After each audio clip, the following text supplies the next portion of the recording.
The date is December 15, 1944. The world is engulfed in the flames of the Second World War. Across the English Channel, the Allies are bracing for a massive German counteroffensive that history will soon remember as the Battle of the Bulge. The air is thick with fog, freezing rain, and the tension of a world holding its breath.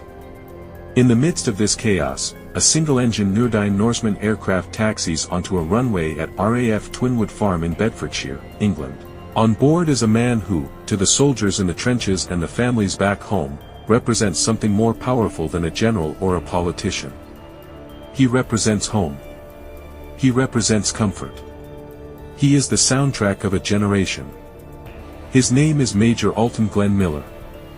And within minutes of takeoff, he will vanish from the face of the earth. Hello everyone, and welcome back to MPA Discovery. Here, we don't just read history, we dissect it, analyze it, and uncover the human stories buried beneath the dates and dusty archives. We take the legends you think you know and explore the why and how that textbooks often leave out. Today, we are diving deep into a story that combines musical genius, the brutal reality of war, and one of the most enduring aviation mysteries of the 20th century. The title of today's video suggests that newly discovered documents have finally uncovered a shocking truth. Now, I have to give you my honest opinion on that right up front. While recent discoveries have certainly shed light on the mechanics of the tragedy, to say the case is closed simplifies a profoundly complex web of chaos, fog of war, and bad luck. The truth is indeed shocking, but perhaps not in the way conspiracy theorists have hoped. It is shocking in its banality, how a simple mechanical failure or a twist of fate can silence a voice that captivated millions. But before we board that ill-fated flight, we have a journey to take. We need to understand who Glenn Miller was, not just as a musician, but as a man who revolutionized the very concept of celebrity and service. Before we get started, if you appreciate deep dives into history's greatest mysteries and biographies that go beyond the surface, please take a moment to like this video. It tells the YouTube algorithm that quality content matters. Share this with a friend who loves history or jazz, and if you haven't already, subscribe and ring that bell. Your support gives us the motivation to keep digging deeper. The boy from the cornfields. To understand the tragedy of Glenn Miller's death, we must first understand the improbability of his life. History portrays him in those rimless glasses and a tuxedo, a somewhat stiff, nerdy figure conducting an orchestra with precise, rigid movements. He doesn't look like a rock star in the way we view Mick Jagger or Kurt Cobain. But make no mistake, Glenn Miller was the Beatles before the Beatles. He was Elvis before Elvis. In the late 1930s and early 40s, he possessed a level of cultural ubiquity that is almost impossible to comprehend in our fragmented modern media landscape. But he wasn't born into this. He wasn't a prodigy groomed in the conservatories of Vienna or New York. Glenn Miller was born on March 1, 1904, in Clarinda, Iowa. This is deep Americana. This is the heartland at the turn of the century. It was a time of immense transition for the United States, shifting from an agrarian society to an industrial powerhouse. Like many families of that era, the Millers were restless, moving west in search of stability, eventually landing in Nebraska in 1915. I want you to picture the reality of his childhood. It wasn't piano lessons and recitals. It was mud, sweat, and manual labor. The source material tells us a charming anecdote about him milking cows to buy a trombone. But let's analyze what that actually means. In 1915, $5 or $10 was a significant amount of money for a child. Milking cows isn't a hobby, it's grueling, repetitive, physical work that starts before dawn. This establishes a character trait that would define Miller for the rest of his life: relentless, almost obsessive determination. He bought that trombone, a slide instrument that is notoriously difficult to master due to its lack of frets or keys, and he didn't just play it, he attacked it. He joined the local town orchestra. But he didn't stop there. He learned the mandolin. He picked up the cornet. This wasn't just a kid liking music, this was a young man realizing that sound was his ticket out of the cornfields. Consider the dedication required here. He became so engrossed in the world of gigs and performances that he missed his own high school graduation. Think about the social gravity of that decision in the 1920s. High school graduation was a major community event. Skipping it to play a gig wasn't just playing hooky, it was a declaration of priorities. It was Glenn Miller telling the world, the ceremony doesn't matter. The music matters. The work matters. This pattern of prioritizing his craft over societal milestones continued into college. He attended the University of Colorado at Boulder, but the academic halls couldn't hold him. He spent his time auditioning, playing, and hustling. Eventually, he dropped out. Now, in modern times, the dropout billionaire is a tech cliché, Mark Zuckerberg, Bill Gates. But in the 1920s, dropping out of college without a safety net was a high-wire act without a net. He was putting, as the saying goes, all his eggs in one basket. But Glenn Miller didn't see it as a risk. He saw it as a necessity, the rise to superstardom. The turning point came in 1939. The band booked a gig at the Glen Island Casino. Now, don't let the name fool you. This wasn't a gambling den in Vegas. The Glen Island Casino was a prestigious waterfront dance hall in New Rochelle, New York. It was a location gig that had a radio wire. This meant their performances were broadcast live across the nation. When Miller and his band arrived, they were terrified. Would anyone care? Would the unique clarinet lead sound resonate with dancers used to the driving rhythms of swing? The answer was a resounding yes. 1,800 people packed the hall. It was a mob scene. The radio broadcasts carried that shimmering sound into living rooms from Maine to California. Suddenly, that nerdy guy with the glasses was the hottest commodity in America. Time magazine reported a statistic that is mind-boggling by today's standards. They noted that in the average jukebox in America, the Spotify of the 1940s, of the 12 to 24 records available, 2 to 6 of them were Glenn Miller records.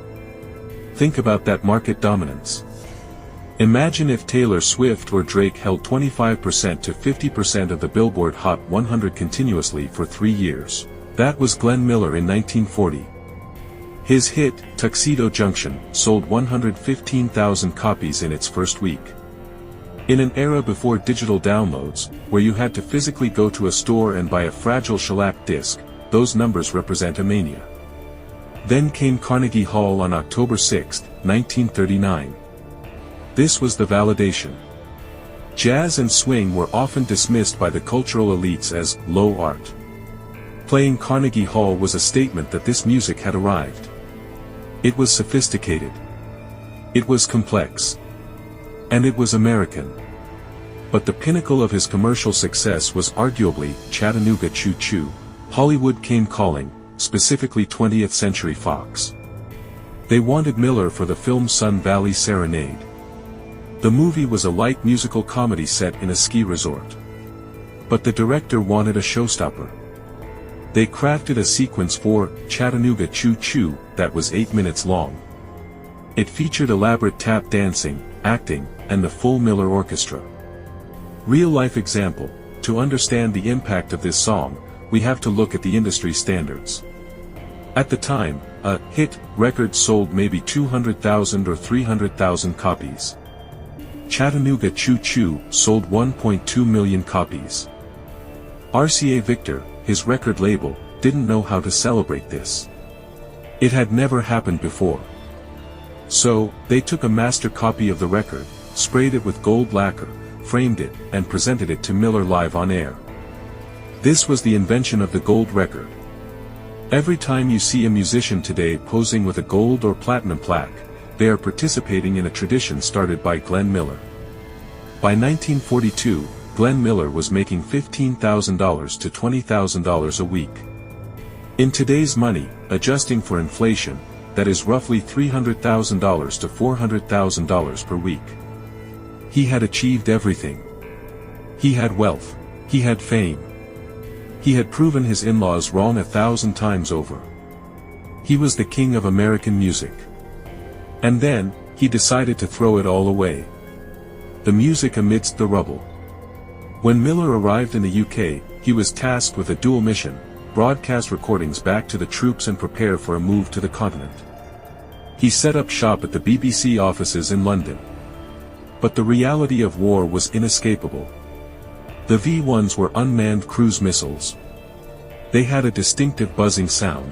When the motor cut out, you had about 10 to 15 seconds of silence before 1,800 pounds of explosives leveled a city block. Miller, ever the perfectionist, found the constant air raid sirens and explosions intolerable, not just for safety, but for the acoustics. You can't record a pristine jazz number when the building is shaking. He made a decision that likely saved the lives of his entire organization. He urged the military brass to relocate the band to Bedford, a quieter town about 50 miles north of London. Real-life twist of fate, the band moved out on July 2nd. The very next day, a V-1 flying bomb slammed directly into their former office at the BBC. The building was obliterated. Over 100 people were killed or injured. If Miller had been less obsessive about his sound, or less pushy with his superiors, the Glenn Miller Orchestra would have been wiped out in a single instant on a London street. This near miss reinforced Miller's sense of destiny, and perhaps, his fatalism. He wrote to his brother around this time, "I have a feeling I'm living on borrowed time." While in the UK, Miller formed a close professional bond with David Niven. Yes, that David Niven, the suave, future Academy Award-winning actor. Niven was serving as a lieutenant colonel in the British Army. Together, they hatched a plan. The troops were liberating France. Paris had fallen back into Allied hands in August 1944. Niven and Miller agreed, the band needed to be in Paris. The soldiers on leave shouldn't have to listen to the radio, they deserved the real thing. But moving a 50-piece orchestra across the English Channel in the middle of a war is a logistical nightmare. It requires planes, trucks, billets, and food. Niven, overwhelmed with logistics, promoted Miller to his unofficial executive officer for the move. He told Miller, essentially, you go to Paris first. Set up the housing. Set up the venue. Then we will bring the band. This order set the stage for the tragedy. The silence and the Battle of the Bulge. Here is where the mystery deepens. When a famous person disappears today, the news breaks within minutes. Twitter explodes. But when Glenn Miller vanished, nobody noticed for 9 days. How is that possible? Context of chaos. The very next day, December 16, 1944, the German army launched a massive surprise attack in the Ardennes forest. This was the start of the Battle of the Bulge. The Allied command was thrown into panic. Communication lines were cut. Tens of thousands of men were fighting for their lives. A single, small utility plane missing a routine flight was simply not a priority. In Paris, the band arrived and waited. No Glenn. In England, the officers assumed he was in Paris. It wasn't until December 24th, Christmas Eve, that the military finally connected the dots and realized the most famous musician in the world was gone. The news broke to the public on Christmas. The impact was devastating. Imagine if Paul McCartney had vanished during a tour. The morale blow to the troops was significant, but the war machine ground on. Because no wreckage was found immediately, and because the disappearance happened in the fog of war, theories began to fill the vacuum of truth. The shocking truth. The source material mentions newly discovered documents in 2014. This refers to the exhaustive work of Dennis Sprague, a senior consultant at the Glenn Miller Archive. Sprague didn't look for stories, he looked for physics and paperwork. He gained access to previously unexamined military records and technical reports on the UC-64A Norseman. The culprit, carburetor ice. The shocking truth is that Glenn Miller was killed by a design flaw and poor pilot judgment. The Norseman aircraft had a known issue with its carburetor heater. In freezing, moisture-heavy conditions, like the fog over the English Channel in December, ice can form inside the carburetor. This chokes the engine of air. The engine sputters and dies. To prevent this, the pilot must engage the carburetor heat. But on the Norsemen, this system was notoriously finicky and difficult to manage perfectly in the conditions they were flying in. The shocking part isn't a conspiracy. It's the tragedy of human error. Bessel was arrogant, do you want to live forever? Morgan was inexperienced in those conditions. Miller was impatient. Together, these three factors put them in a metal trap that was chemically destined to freeze and fall. The legacy of the Phantom Note. Glenn Miller was 40 years old when he died. He left behind a wife, Helen, and two adopted children, Stephen and Johnny. He never got to meet his daughter Johnny. But he also left behind an organization that refused to die. The Army Air Forces band didn't disband. They played on. Jerry Gray took the baton. They performed in Paris. They performed in Germany. They became the soundtrack of liberation. Empowering conclusion, Glenn Miller's life is a testament to the power of service over self. He didn't have to go. He was rich. He was famous. He was exempt. He went because he believed his talent had a purpose beyond profit. When we listen to In the Mood or Moonlight Serenade today, we aren't just hearing a catchy tune from the 40s. We are hearing the sound of a man who built a bridge between the comfort of home and the horror of war. He proved that music isn't just entertainment, it is a utility. It is morale. It is hope. The plane lies somewhere at the bottom of the English Channel, a steel tomb in the dark water. But the sound? The sound never landed. It kept flying. It flies every time a jazz band strikes up that crystal clarinet chorus. It flies every time we remember that the greatest sacrifice isn't always on the battlefield. Sometimes, it's giving up everything you have just to bring a little light to those in the dark.